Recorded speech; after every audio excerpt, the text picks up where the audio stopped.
As the man's curiosity grew, so did his unease. He couldn't shake the image of the pale woman standing in the empty apartment, her face pressed against the wall. And now, with the keyhole covered in red, he couldn't help but feel a sense of dread creeping up his spine. The receptionist's words only adding to his sense of unease. "You looked through the keyhole, didn't you?" she had asked, her tone filled with a mix of warning and concern. But the man couldn't shake off his curiosity.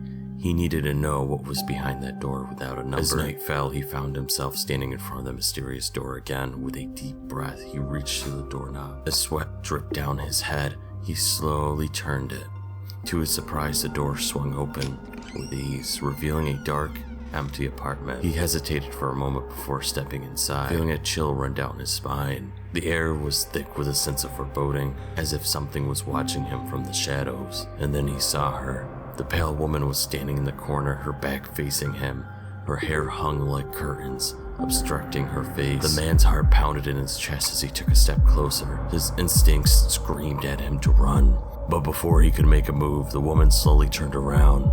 What he saw made his blood run cold. Her eyes were empty sockets, her mouth a gaping maw of darkness. She gave out a gluttonary moan that sent shivers down his spine. Terrified, the man stumbled backwards and ran for the door.